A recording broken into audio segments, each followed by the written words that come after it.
манай Эрдэнэ цэнхээс төрийн бүс байгууллага нь 2013 оны 11 сарын 18-нд албан ёсоор байгуулагдсан.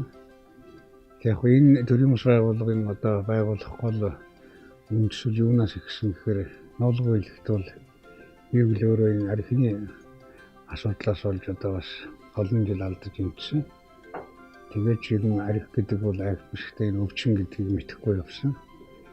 Тэгээ ингээ 2011 онд Дэлхийн зоолын улсын байгууллага Хинти аймагт амьдралын аваргууд гэдэг төсөл хэрэгжүүлсэн. Энэний анхны одоо 13 оролцогчийн нэг болж очиод тэнд одоо 3 сар болохдоо маш их зүйлийг мэдэрсэн. Тэгээд яг өөрсдийнхөө хамт архинаас гарсан найз нөхөд дүүнэртэйгээ нийлж байгаад төрийн бүс байгууллага байгуулад тэгээд ингээд албан ёсоор хуульжуулаад улсын бүртгүүлээ бүртгүүлээд ингээд архины эсрэг хэдүүлээ үйл ажиллагаанд тэмцэе. Зөвхөн бид өөрсдөө аваад согсож болохгүй юм байна. Амиа удаж болохгүй юм байна. Энэ нийгэм чинь тэр чигээрээ архин живчээд байгаа юм байна. Арх хөл өөрөө дэлхийн өндөрлөгтөнд олон үндэснийг мөхөөсөн. Бүр гайхамшигтай одоо оюун санаа босдгсон ийм аимшигтай хортой юм гэдгийг мэдсэн үндсэн дээр Эрдэнэ цэнхээс төрийн бүс байгууллага байгуулсан. Одоо өнгөрсөн 18 онд манай төрийн бүс байгууллагт итгэл хүлээлгээд би хөдөө давхарцсан тоогоор 26 сум 5 тосгоноор явсан. Нийт 7000 гаруй хүн төрсөн, 3000 төрийн албаа хаагчид төрсөн. Байгууллага болгон дээр явж очиод сургалт хийсэн. Одоо Хинти аймгийн нэгжийн эмнэлэг 6 сая 200 мянган цаасны хөрөнгө оруулалт хийгээд тэрэнд 15 хүмүүсийг цогц имчилгээнд хамруулсан. Тэрний юу гэхээр спиралтай өссөн. Оюун санааны имчилгээ хийсэн. Дээрээс нь хордлого тайсан. Ингээ нэг хүнд 430 мянган цаас одоо зарлага гаргасан. Төр засгаас.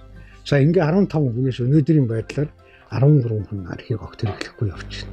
Хүнийг архинаас гаргах гэдэг. Яг зөвхөн хөндлөнгийн хүмүүсийг хараад байхад нэг хүн ингээд нэг яадаг энэнгээр амьдраад энэнгээр мөнгө олоод яваад идэх гэж ойлгодог юм уу?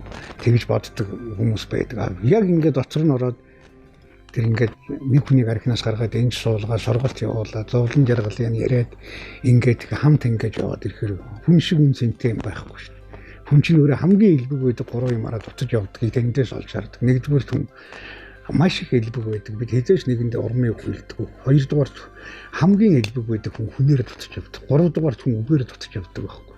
Тэрнээс биш. Одоо чи архинаас гараад өнөөдөр архинаас гараад маргааш чамд баахан төр засаг мөнгө өгөө нөгөөдөр чи энэ хүмүүсийн амьдралтай адилхан боломжтой болчихно гэж ойлгож байгаа бол манай хаалгаар орж ирээд хэрэггүй гэдэг. Энэ дотор яг над шиг адилхан зовж явж байгаад над шиг яах вэ гэж төрш бодож явж байгаад архинаасаа гарсан ийм хүмүүс энэ дотор байдаг. Эднэртэй ороод нөхөрлөөд хамт яваад шангийн мэдээ цуг байгаад үзье гэдэг. Тэгээ орж ирсэн хойно хүмүүс бол одоо тэгээд нөхөрлөөд тэгээд яг хөө ингээд яваад архинаасаа гарцсан одоо олон залуучууд байж байна. Ийм л үйл ажиллагаа бид нэр явуулж байна. Тэгээ манай төрийн бүс байгууллагын урайтай л да.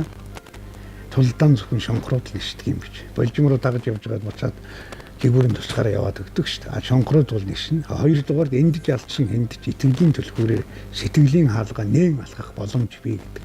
Ийм шүлгийн мөр байдаг. Эндэж алдсан хэндэж итгэлийн төлхөөрөө сэтгэлийн хаалгаа нээн алхах боломж бий.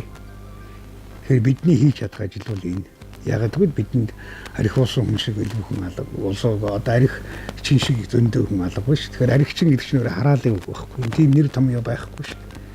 Тэгэхээр тэнэг хүний ч гэсэн бид тэр арх чин гэдэг үгнээс нь холдуулаад аштайхан амьдруулахад нь л бид самчлан туслана. Төр засагт бид нэр очиод энэ хүнд нэг ийм боломж гаргаад өгөөж энэ хүнд нэг ийм сэтгэл санааны болон ийм эд материалын тусламж та нар яах вэ? Энийг ойлгуултал бид л тамчин. Зөв сэтгэлтэй байвал их орондоо хэн ч биш гологдохгүй гэдгийг л энэ хүмүүст ойлгуулна. Өшөө цаашаа ингэж зүтгэндээ.